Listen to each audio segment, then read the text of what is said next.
तो हेलो मेरे प्यारे बच्चों, कैसे हैं आप सब। उम्मीद है आप लोग अच्छे होंगे और अपने एजुकेशन पे फोकस कर रहे होंगे।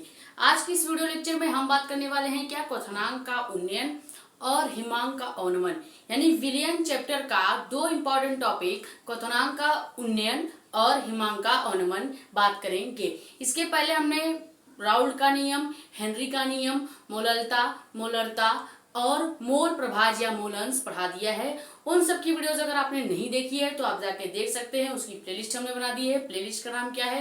Class 12 chemistry important question by Sakshi Mishra. ये प्लेलिस्ट आपको यूट्यूब पर अवेलेबल मिल जाएगी। वहां से जाके आप 3 जो वीडियोस डल चुकी हैं वो देख सकते हैं। आज ये आपका चौथा वीडियो लेक्चर है। कल आपकी फिजिक्स की क्लास चलेगी, क्योंकि हमने बताया है कि सप्ताह में 4 दिन शुरू के आपकी केमिस्ट्री की क्लासेस होंगी और 3 दिन यानी कि संडे को भी आपकी फिजिक्स की क्लास होगी। ठीक है, फिजिक्स के हमने सारे डेरिवेशंस करा रखे हैं, उसके वीडियोस आप देख सकते हैं प्लेलिस्ट पे। और हमने आपको मतलब डेरिवेशंस में 5 नंबर के क्वेश्चंस हमने करा रखे हैं। उसमें निगमन के क्वेश्चंस, डेरिवेशंस, फॉर्मूले निकालना, ये सब क्वेश्चंस उसमें हैं।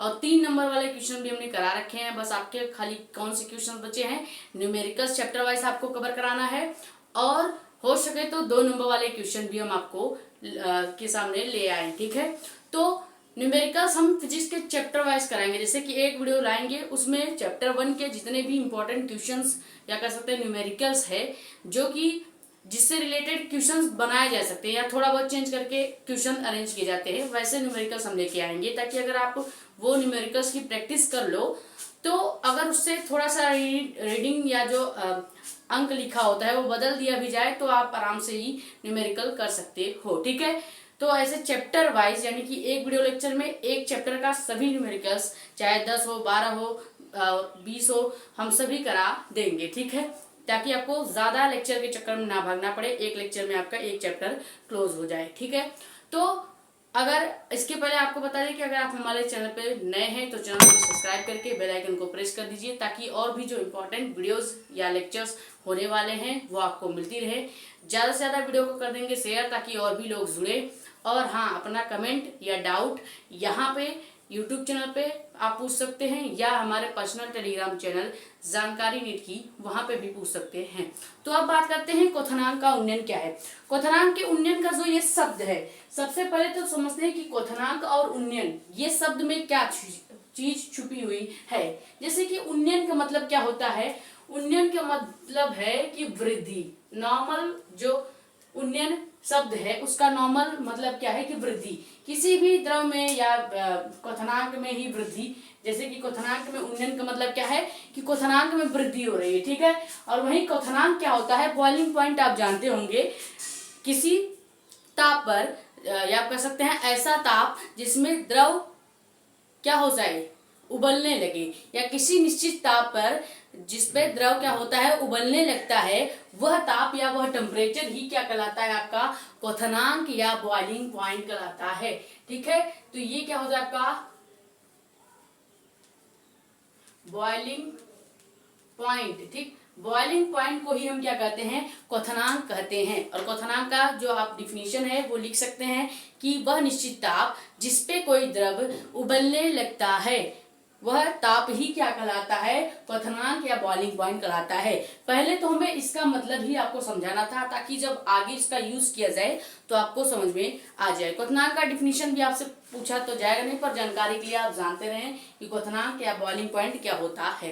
ठीक है, और उन्नयन का मतलब होता है किसी भी विलायक में, जैसे क्वथनांक में उन्नयन है तो क्या हो जाएगा, विलायक में जो क्वथनांक होगा उस क्वथनांक में वृद्धि को ही क्या कहेंगे? क्वथनांक का उन्नयन कहेंगे। ये इसके शब्द का मीनिंग हो गया। ठीक है, अब इसकी डिफिनीशन समझने के लिए पहले हम समझेंगे डायग्राम, क्योंकि मैंने आप पहले से बता रखा है कि डायग्राम से चीजें ज्यादा क्लियर होती है बाबू। ठीक है, तो पहले क्या समझेंगे? डायग्राम। तो यहाँ पे हमने एक कोई क्या ले लिया, पात्र ले लेंगे। ठीक है, या बर्तन ले लीजिए, जो आपका मन हो। ठीक है, ये कोई एक पात्र हो गया। अब नॉर्मल की तरह हम पात्र में विलयन ही लेते हैं, तो इसमें क्या लेंगे? विलयन हमने ले लिया। ठीक है, ये पात्र में हमने क्या ले लिया? विलयन। ठीक है, एक हमने पात्र ले लिया, उस पात्र में हमने विलयन ले लिया। सॉरी, यहाँ पे होगा क्या? विधायक। विलायक होगा, विलयन नहीं होगा, विलायक। ठीक है, क्योंकि विलायक और विलय के मिक्सचर को विलयन कहते हैं। ठीक है, तो यहाँ पे विलायक होगा। तो हमने एक बर्तन लिया, उस बर्तन में हमने क्या ले लिया, विलायक। अब इस विलायक में हम क्या कर रहे हैं, इस विलायक में हम क्या करेंगे, माना कि कोई अवाष्पशील विलेय पदार्थ मिला रहे हैं। कौन से पदार्थ मिला रहे हैं हम, अवाष्पशील विलेय पदार्थ, विलेय पदार्थ को हम क्या करते हैं, इस विलायक में मिलाते हैं। जैसे ही हम किसी अवाष्पशील विलेय पदार्थ को इस विलायक में मिलाएंगे तो इस विलायक का जो क्या है, क्वथनांक है, क्वथनांक। ठीक है, क्वथनांक है, इस क्वथनांक में क्या हो जाएगी, वृद्धि हो जाएगी। और इस क्वथनांक में जो वृद्धि होती है या जो वृद्धि होगी उसी को क्या कह देते हैं, हमने पहले बताया कि क्वथनांक में उन्नयन का मतलब क्या है, कि क्वथनांक में वृद्धि। अब किसके क्वथनांक में वृद्धि हो रही है, तो विलायक के क्वथनांक में वृद्धि। तो यहां से डिफिनीशन आपका क्या बनेगा कि किसी विलायक में, जब किसी विलायक में कोई अवाष्पशील विलेय पदार्थ मिलाया जाता है तो उस विलायक के उस या कोई अवाष्पशील विलेय पदार्थ को घोला जाता है, तो घोलने पर क्या होता है, विलायक के क्वथनांक में, इस पूरे विलायक के क्वथनांक में वृद्धि होती है। और इस वृद्धि को ही क्या कहते हैं, क्वथनांक में उन्नयन कहते हैं। हमने इसका मीनिंग पहले आपको समझा दिया था। ठीक है, इसीलिए समझाया था। तो उम्मीद है आपको डायग्राम से तो डिफिनीशन क्लियर हो गई होगी। ठीक है, अब हम यहाँ पे डिफिनीशन लिख भी देते हैं कि डिफिनीशन एक्चुअल में क्या है। ठीक है, तो ये जो शब्द का मीनिंग था ये हम यहाँ से हटा दे रहे हैं। आप यहाँ पे खाली डायग्राम देख सकते हैं। अब यहाँ पे हम इसकी डिफिनीशन जो है वो लिख देते हैं कि क्या है इसकी डिफिनीशन, किसी विलायक में, किसी विलायक में, किसी विलायक में कोई अवाष्पशील विलेय पदार्थ जो हम मिला रहे हैं, कोई अवाष्पशील, कोई, यहाँ पे ब्लू कलर नहीं चल रहा है हमारा, तो हम कोई अवाष्पशील विलेय पदार्थ, विलेय पदार्थों, ठीक है, विलेय पदार्थों या पदार्थ घोल देने पर विलायक के क्वथनांक में, विलायक के क्वथनांक में क्या हो जाती है, हमने बताया कि जब हम अवाष्पीय विलेय पदार्थ को घोलते हैं तो विलायक के क्वथनांक में वृद्धि होती है। तो विलायक के क्वथनांक में होने वाली वृद्धि को ही क्या कहते हैं, क्वथनांक में उन्नयन कहते हैं। यानी कि क्वथनांक में वृद्धि कहते हैं। क्वथनांक में उन्नयन की जगह आप वृद्धि भी ले सकते हो, क्योंकि हमने बताया ही कि उन्नयन का मतलब क्या होता है, आपका वृद्धि होती है। तो ये आपका डायग्राम बेस पे हमने आपको क्या बता दिया, इसका डेफिनेशन क्लियर कर दिया। उम्मीद है डायग्राम से आपको इसका डेफिनेशन क्लियर होगा। ठीक है, क्योंकि हमने बताया कि डायग्राम से चीजें ज्यादा क्लियर होती हैं। तो डायग्राम और डिफिनीशन आपको समझ में आ गया होगा। अब यहाँ पे एक इम्पॉर्टेंट क्वेश्चन बनता है, या कह सकते हैं न्यूमेरिकल पूछा जाता है, जो कि 2024 और 23 में घुमा के पूछा गया था। वो क्या है कि क्वथनांक में उन्नयन और मोललता में संबंध ज्ञात कीजिए। उसका जो फॉर्मूला होता है वो आपको ज्ञात करना पड़ेगा। क्वथनांक में उन्नयन और मोललता में जो संबंध है, उस संबंध पे 3 नंबर का न्यूमेरिकल पूछा जाता है। और वो संबंध जो था या जो फॉर्मूला था, वो फॉर्मूले सहित, यानी क्वथनांक में उन्नयन और वो फॉर्मूला डायग्राम बेस के साथ आपको 2024 और 23 में के सेटों में देखने को मिला या मिलेगा। ठीक है, क्योंकि वो प्रीवियस ईयर का क्वेश्चन है। ठीक है, तो यहाँ पे हम क्या निकालेंगे, अब हम निकालेंगे क्वथनांक में उन्नयन और मोललता में संबंध। ठीक है, तो यहाँ पे हम पहले क्या ले लेंगे, क्वथनांक में उन्नयन बराबर क्या हो जाएगा, उन्नयन, क्वथनांक में उन्नयन का मतलब क्या है, क्वथनांक यानी बॉइलिंग पॉइंट में वृद्धि बराबर क्या हो जाएगी, मोलल उन्नयन स्थिरांक। ठीक है, मोलल उन्नयन स्थिरांक स्थिरांक गुणे आपका क्या हो जाएगा, मोललता। ठीक है, मोललता। ये आपका क्या होता है, ये एक बेसिक फॉर्मूला है जिससे हम क्या निकालेंगे, क्वथनांक में उन्नयन और इस मोललता के बीच में संबंध ज्ञात करेंगे। तो इसके संबंध ज्ञात करने के लिए जो फॉर्मूला लगाया उन्होंने क्या लगाया है, क्वथनांक में उन्नयन यानी कि क्वथनांक या बॉइलिंग पॉइंट में जो वृद्धि होती है वो मोलल उन्नयन स्थिरांक के बराबर होगा। और आपको बता दें कि जो हम हिमांक में अवनमन पढ़ाने वाले हैं उसके फॉर्मूले, उसके परिभाषा में भी ज्यादा डिफरेंस आपको देखने को नहीं मिलेगा।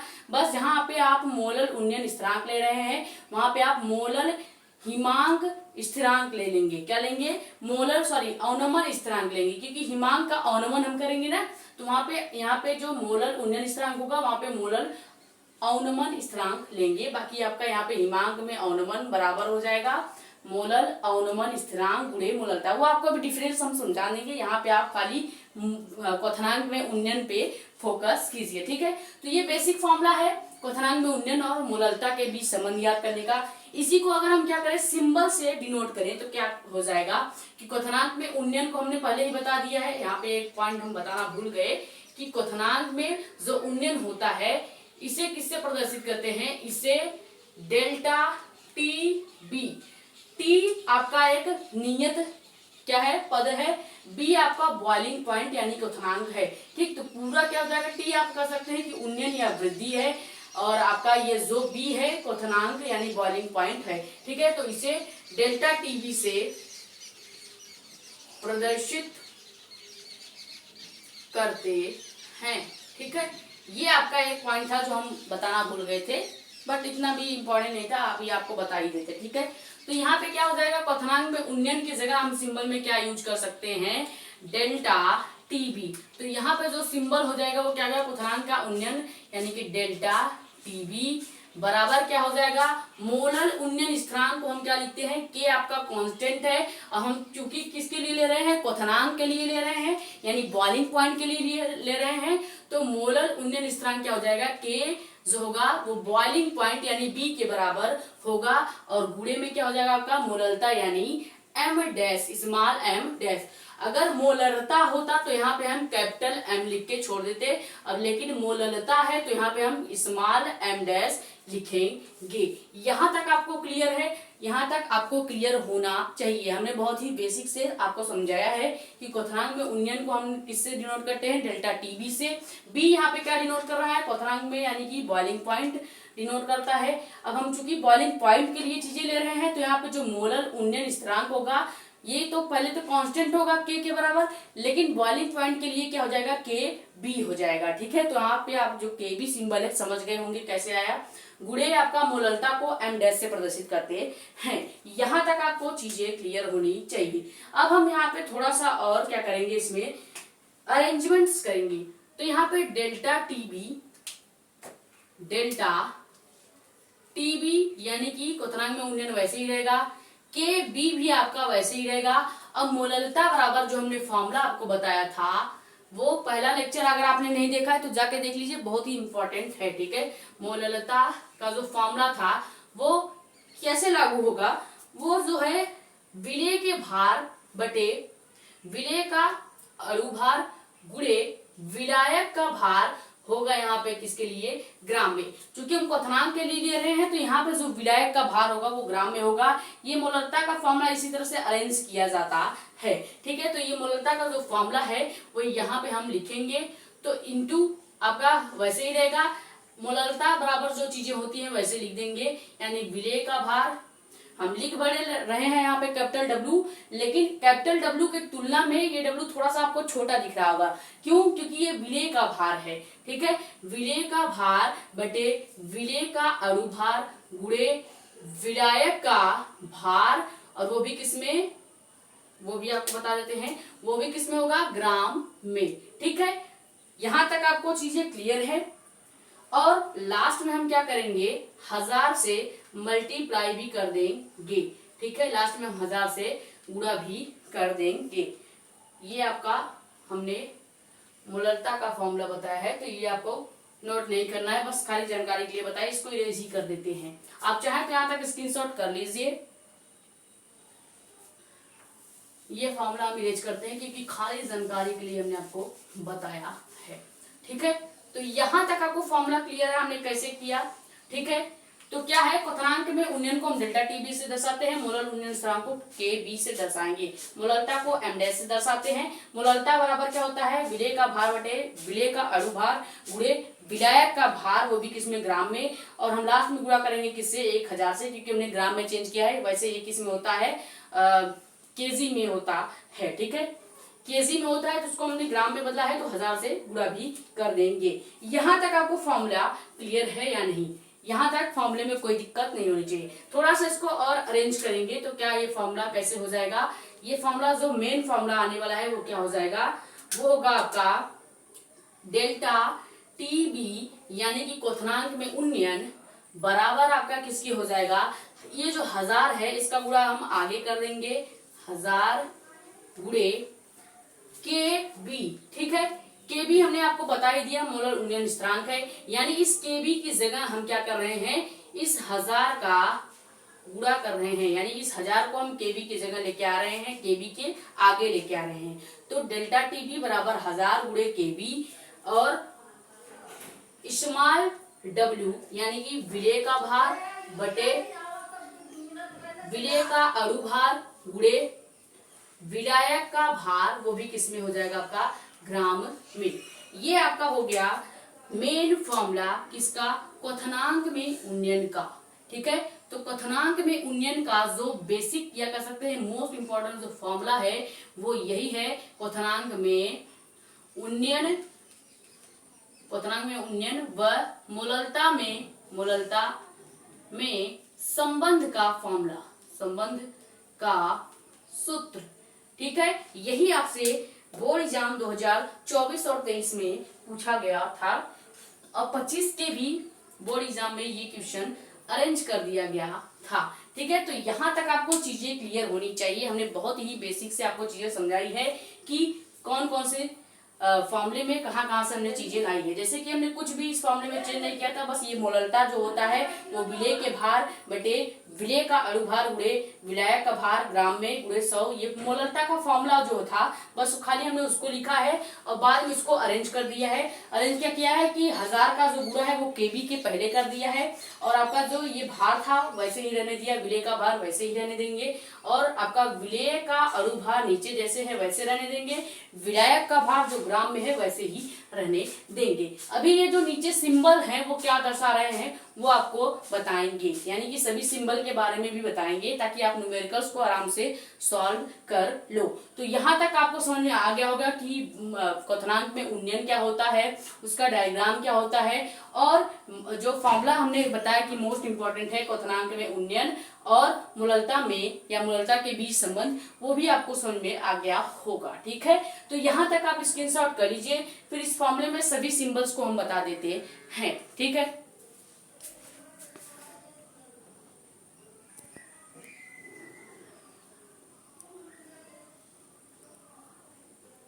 तो ये आपका क्वथनांक में उन्नयन का मेन फॉर्मूला आया था जो कि क्वथनांक में उन्नयन और मूललता के बीच संबंध का फॉर्मूला था। यहाँ पे हम बात करेंगे कि सिंबल्स क्या दर्शा रहे हैं। जैसे डेल टीबी जो है वो क्या दर्शाता है, क्वथनांक में उन्नयन। ठीक है, क्वथनांक में उन्नयन। अब क्वथनांक में उन्नयन को ही आप डेल टीबी से दर्शाते हैं। वहीं जो केबी आपका है, केबी आपका क्या दर्शाता है, केबी आपका मोलल उन्नयन स्थिरांक, मोलल उन्नयन स्थिरांक को दर्शाता है। ठीक है, डब्लू जो कि कैपिटल का ही है लेकिन मैं थोड़ा छोटा लिख रखा है तो ये क्या हो जाएगा, विलेय का भार, विलेय का भार। ठीक है, एम स्मॉल एम क्या हो जाएगा, विलेय का अणु भार, विलेय का अणु भार और कैपिटल डब्ल्यू जो कि ग्राम में है ये आपका विलायक का भार हो जाता है, विलायक का भार हो जाता है। उम्मीद है आपको विलयन क्वथनांक में जो उन्नयन था उसका फॉर्मूला, उसके सिंबल्स, उसका डिफिनेशन, डायग्राम सब कुछ क्लियर हो गया होगा। अगर नहीं क्लियर है तो एक बार वीडियो को जहाँ पे जो कॉन्सेप्ट्स नहीं क्लियर है उसको थोड़ा सा रिवर्स करके आप देख लीजिएगा। ये फॉर्मूला बहुत ही इंपॉर्टेंट है एज कंपेयर टू न्यूमेरिकल्स। ठीक है, 3 नंबर के न्यूमेरिकल्स के लिए। तो इसको भी स्क्रीनशॉट कर लीजिए, फिर आपको समझाते हैं कि क्वथनांक में हिमांक में अनुमान क्या है। ठीक है, अब आप देखेंगे जो हिमांक में अनुमान है और क्वथनांक में उन्नयन है, उसके फॉर्मूले में ज्यादा चेंजेस नहीं होंगे। बस जहाँ पे के बी है वहां पे के एफ हो जाएगा, क्योंकि हिमांक में अनुमान, हिमांक का मतलब क्या है कि फ्रीजिंग पॉइंट। ठीक है, हिमांक में अनुमान का पूरा मतलब क्या हो जाएगा कि फ्रीजिंग पॉइंट। ठीक है, अनुमान का मतलब है कि कमी। अब हम बताएंगे आपको कि किसमें कमी होती है। यहाँ पे पहले थोड़ा सा फॉर्मूले में हम वहां पे चेंज करेंगे। क्या चेंज करेंगे, हम आपको एकदम रिलेट करके भी बता देंगे। जैसे यहाँ पे टीबी है तो हम हिमांक के अनुमान में क्या करेंगे, बी की जगह एफ कर देंगे, क्योंकि हम क्या करेंगे, हिमांक का अनुमान यानी फ्रीजिंग पॉइंट निकाल रहे हैं। तो यहाँ पे बॉइलिंग पॉइंट की जगह क्या कर देंगे, फ्रीजिंग पॉइंट। यानी यहाँ पे अगर हम एफ कर दे, खाली इस जगह बी की जगह एफ कर दें, और 1000 के गुणे के बाद जो यहाँ पे के बी है उसकी जगह एफ कर दें, के एफ कर दें, बाकी यही फॉर्मूला आपका किसका हो जाएगा, हिमांक में हिमांक में अनुमान का। ठीक है, तो इसी तरह से दोनों फॉर्मूले आप एक साथ ही समझ सकते हैं, लेकिन फिर भी आपको हिमांक में अनुमान समझाना जरूरी है, ताकि आपको डिफरेंस समझ में आ जाए कि परिभाषा में भी ज्यादा डिफरेंस नहीं है, ना ही डायग्राम में है और ना ही फॉर्मूले में है। यहाँ तक स्क्रीनशॉट कर लीजिए। ये हम हटा देते हैं और इसको अच्छे से फिर से पहले जैसा लिख देते हैं। यहाँ पे आपका क्या है, बी है। ठीक है, अब आप इसको स्क्रीनशॉट कर लीजिए। तो आप समझते हैं कि आपका हिमांक में अनुमान क्या है। हमने बता ही दिया कि पहले हम इस शब्दों को समझेंगे कि हिमांक में अनुमान जो शब्द है, इस शब्द का मतलब क्या है। जैसे कि अनुमान मतलब क्या होता है, कमी। जैसे उन्नयन मतलब क्या होता था, वृद्धि, तो अनुमान मतलब क्या होगी, कमी। किसमें कमी, फ्रीजिंग पॉइंट में, यानी जमने की जो क्षमता है। हिमांक में अनुमान यानी हिमांक का पहली बात तो है क्या, फ्रीजिंग पॉइंट। फ्रीजिंग पॉइंट क्या होगा कि किसी द्रव को वह निश्चित ताप जिसपे कोई द्रव क्या हो जाए, जम जाए या फ्रीज हो जाए, वह जो ताप होगा वो क्या होगा, आपका हिमांक होगा, या कह सकते हैं फ्रीजिंग पॉइंट कहलाता है, या जमने की क्षमता कहलाता है।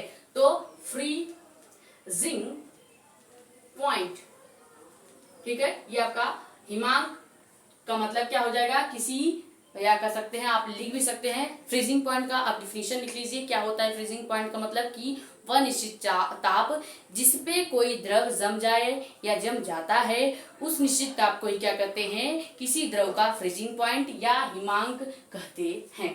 ठीक है, और अनुमान मतलब क्या होता है, कमी। ठीक है, यहाँ तक आपको चीजें क्लियर है, शब्दों का मतलब जो था वो क्लियर हो गया होगा।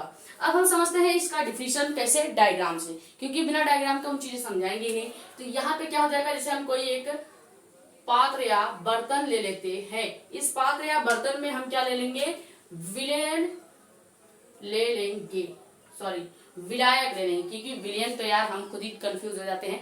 विलयन जो है वो क्या होता है, विलय और विलायक का मिक्सचर होता है, यानी कि डायरेक्ट शरबत होता है, ऐसे कर सकते हैं। ठीक है, डायरेक्ट शरबत होता है। और वहीं जो ये हमने क्या लिया है, ये हमने लिया है विलायक, जो अपने आप में विलय पदार्थ यानी चीनी नमक ये सब को घोल ले, वो विलायक कहलाता है। ठीक है, तो हम हर बार खुद कंफ्यूज हो जाते हैं बोलने में, नाम में, लेकिन इतना भी नहीं कि विलायक ये आपका होता है, और विलय और विलायक के मिक्सचर को यानी कि शरबत को क्या कहते हैं, आप विलयन कहते हैं, सॉल्यूशन कहते हैं। तो हमने क्या लिया, कोई एक पात्र ले लिया, उसमें हमने ले लिया विलायक। अब इस पात्र में क्या करेंगे कि माना कोई अवाष्पशील पदार्थ, कोई अवाष्पशील पदार्थ हम इसमें मिक्स करते हैं। ये क्या हो गया, कोई अवाष्पशील विलय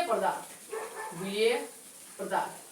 अवाष्पशील ऐसे पदार्थ को लेंगे जो वाष्पशील न हो, विलयन में घोलने पर भी ऐसे पदार्थ क्या कराएगा, आपका अवाष्पशील विलय पदार्थ कराएगा। ठीक है, तो विलायक में या जब किसी डिफिनीशन कैसे बनेगा, जैसे ही हम क्या करेंगे, जब किसी विलायक में हम अवाष्पशील विलय पदार्थ को घोलेंगे, तो इस विलायक का या इस पूरे विलयन का जो हिमांक है, उसके हिमांक में कमी ही क्या कहलाती है, हिमांक में अनुमान कहलाती है। तो यहाँ पे आप लिख भी सकते हैं कि जैसे ही आप कोई अवाष्पशील विलय पदार्थ मिलाते हैं, तो इस विलयन के हिमांक में कमी आ जाती है, या इसका अवनमन हो जाता है। ठीक है, ये आपका डिफिनीशन हो गया। डिफिनीशन क्या हो जाएगा कि जब किसी विलयन में कोई अवाष्पशील विलेय पदार्थ को मिलाते हैं तो या उसके अवाष्पशील विलेय पदार्थ को घोला जाता है तो क्या होता है, हिमांक में होने वाली कमी को ही क्या कहते हैं, उस विलायक का या कह सकते हैं हिमांक का अवनमन कहा जाता है। डिफिनीशन लिख लेते हैं तब आपको ज्यादा क्लियर हो जाएगा। डिफिनीशन है क्या कि किसी विलायक में या जब किसी विलायक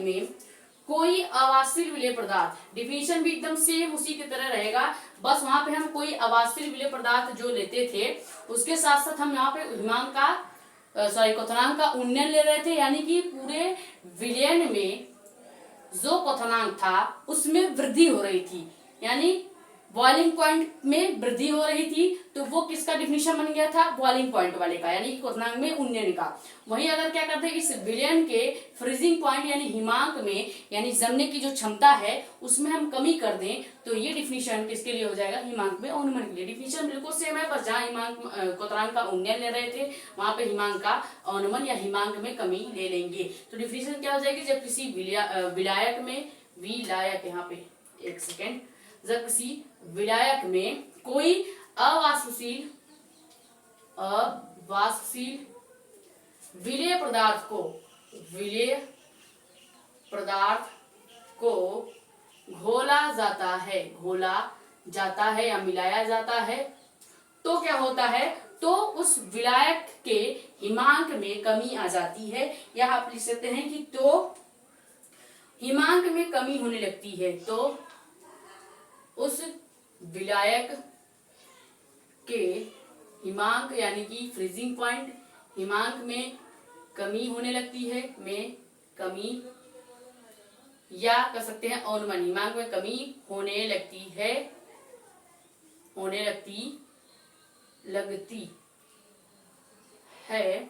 ठीक है, इस हिमांक में कमी होने की जो क्षमता है या हिमांक में जो कमी होने लगती है उसी को ही क्या कहते हैं, हिमांक में कमी होने लगती है उसी को ही हिमांक का अवनमन,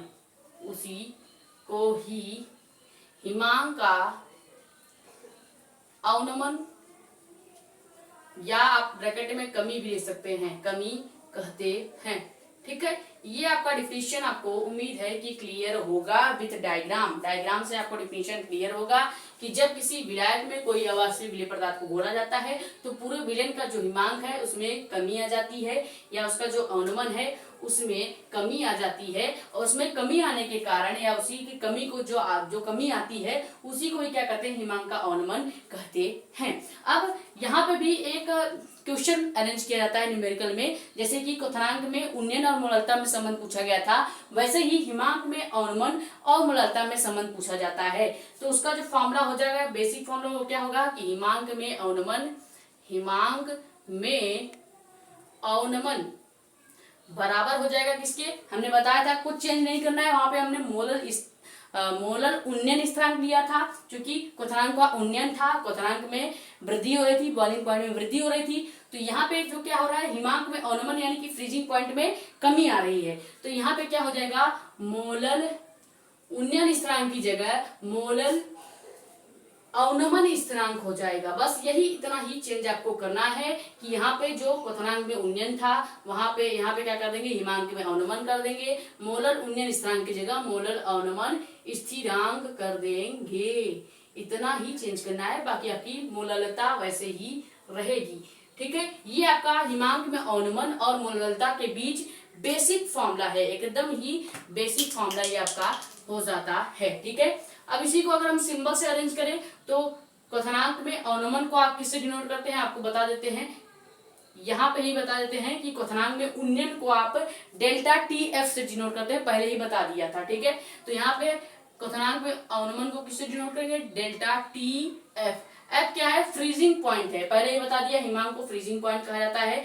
डेल्टा टी एफ आपके पूरे क्वथनांक में अवनमन को ही दर्शाया जाता है। डेल्टा टी एफ जो हो जाएगा पूरा क्या हो जाएगा, हिमांक में अवनमन। ठीक है, तो यहाँ पे क्या हो जाएगा डेल्टा टी एफ हिमांक में अवनमन बराबर किसके हो जाएगा मोलर अवनमन स्थिरांक यानी कि के एफ। ठीक है, अगर यहीं पे क्वथनांक में उन्नयन स्थिरांक होता है यानी मोलर उन्नयन स्थिरांक होता तो के बी करते, क्योंकि बॉइलिंग पॉइंट के लिए हम ले रहे थे। लेकिन यहाँ पे चेंज क्या करना है, बस यही चेंज करना है कि के बी की जगह के एफ लेना है इनटू आपका एम डैश वैसे ही रहेगा। और मोलरता का जो फॉर्मूला था वो यहाँ पे हम रख देंगे, तो क्या हो जाएगा delta T F is equal to K F वैसे ही गुणे मोलरता का फॉर्मूला क्या था वो हम ब्लैक से लिख देते हैं, विलेय के मोलों का भार बटे विलेय का भार बटे विलेय का अणुभार गुणे विलायक का भार किसमें था ग्राम में, और हम गुणा किससे कर रहे थे 1000 से। क्यों, क्योंकि ये विलायक का जो भार शुरू में कैसे रहता है केजी में रहता है, उसको जब हम ग्राम में चेंज करते हैं तो 1000 से गुणा करते हैं।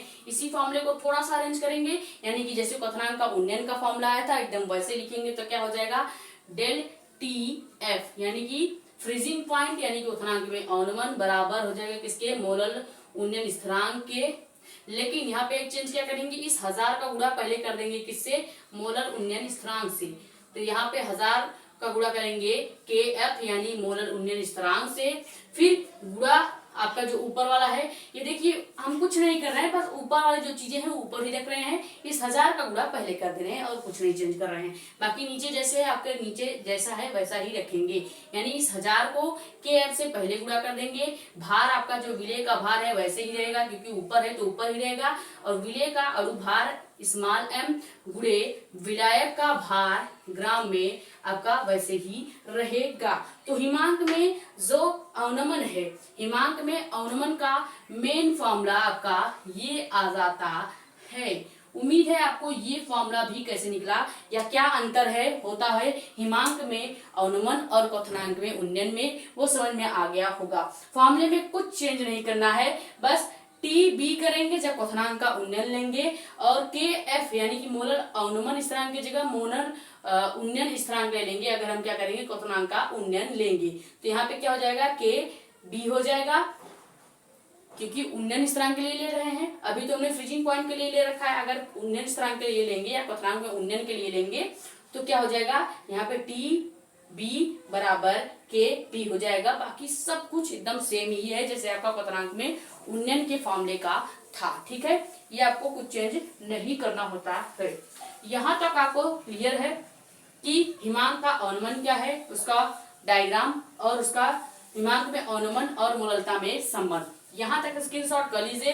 फिर इस फॉर्मूले में जो सिंबल है उसके मतलब भी हम आपको बता देते हैं। इस फॉर्मूले में जो सिंबल है उसका भी मतलब सेम ही है। डब्ल्यू का मतलब आप जान ही गए हैं, स्मॉल डब्ल्यू का, स्मॉल एम का मतलब भी जान गए हैं, कैपिटल डब्ल्यू का जो ग्राम में होता है उसका मतलब भी जान गए हैं, टी एफ का मतलब जान ही रहे हैं हिमांक में अवनमन, के एफ का मतलब भी जान ही रहे हैं मोलरता अवनमन स्थिरांक। लेकिन फिर भी हम लिख देते हैं क्योंकि कुछ बच्चे कुछ ज्यादा ही इंटेलिजेंट होते हैं। ठीक है, तो यहाँ तक स्क्रीनशॉट कर लीजिए।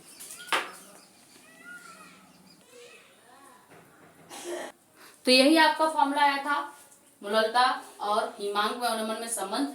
अब यहाँ पे डेल टी एफ हमने पहले ही बता दिया, हिमांक में अवनमन को डिनोट करता है, हिमांक में अवनमन, हिमांक में अवनमन को डेल टी एफ से दर्शाएंगे। के एफ का मतलब क्या है मोलर अवनमन स्थिरांक,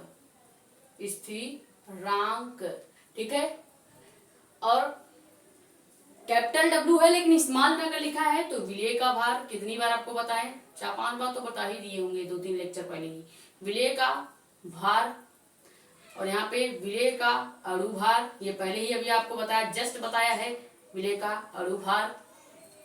बाकी सब सिंबल सेम है, और ये आपका कैपिटल डब्ल्यू अगर ग्राम में है तो विलायक का भार, विलायक